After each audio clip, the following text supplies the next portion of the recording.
कि वो अब तिजारती पहलू निकाल लेता है। मैं कुछ कहूं तो तराजू निकाल लेता है। वो फूल तोड़े मुझे कोई एतबार नहीं, मगर वो फूल से खुशबू निकाल लेता है।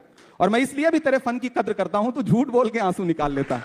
अरे कहना क्या चाहते हो? फ्लैशबैक। उसी टी शर्ट में जब संसद में पहुंच जाते हैं तो किरण रिजिजू कहते हैं कि बहुत कैजुअल है राहुल गांधी। अच्छा, सबसे पहली बात तो कोई ड्रेस कोड नहीं है पार्लियामेंट का कि टी शर्ट में कोई नहीं आ सकता, इसमें गुनाह संजीदगी। मतलब आप सूट पहन के आएंगे तो आप संजीदा हैं। जो इस देश का गरीब गुरबा जो धोती कुर्ता पहनेगा वो संजीदा नहीं है, जो टी शर्ट पहनेगा वो संजीदा नहीं है। संजीदा सिर्फ 10 लाख का जो सूट पहनता है वो है।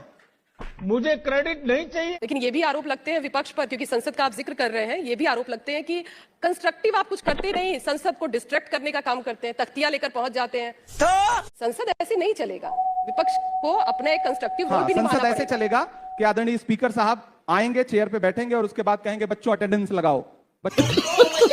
बच्चों कौन कौन प्रेजेंट है ये बता रहे। ये क्लासरूम नहीं है, पार्लियामेंट है। पार्लियामेंट में संसदीय मर्यादाओं में होता यही है कि हम देश के मुद्दों की बात रखेंगे। लेकिन पूछेंगे तख्तियां तो कि एलपीजी महंगी क्यों हो रहे हैं। हम आपसे पूछेंगे कि इस देश में आपने कफन तक पर जीएसटी क्यों लगा दी। हम आपसे पूछेंगे कि एप्स्टीन फाइल में जिनका नाम आया है वो अब तक अपने पदों पर क्यों बैठे हुए हैं। हम उनसे पूछेंगे।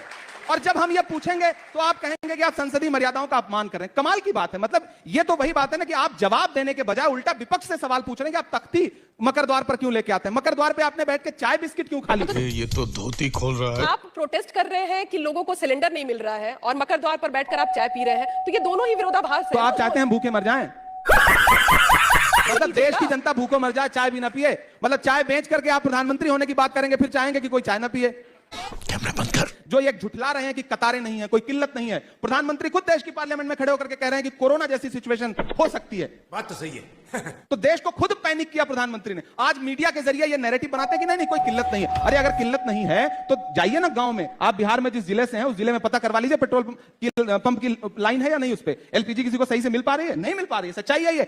जनता माफ नहीं करेगी। मीडिया के जरिए रोकने की जो सरकार के खिलाफ जो माहौल बनता है उसको मीडिया के जरिए रोका जाता है। लेकिन इमरान, जितनी देर हम अभी बात की है, मुझे ऐसा लग रहा है कि नेता ज्यादा आ गया इमरान के अंदर और लाइन पे और शायर कम हो गया। आपकी शायरी की तो प्रधानमंत्री भी तारीफ करते हैं। ठीक है, तो कौन सी बड़ी बात है। उसी तारीफ में एक प्रधानमंत्री के लिए भी कुछ शायरी कर दीजिए। आपने तारीफ करने की बात की है तो मैं उनकी तारीफ में ये शेर पढ़ रहा हूं कि वो अब तिजारती पहलू निकाल लेता है।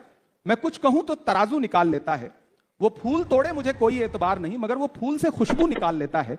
और मैं इसलिए भी तेरे फन की कद्र करता हूं, तो झूठ बोल के आंसू निकाल लेता है। तो क्या बात है सर, क्या बात है सर।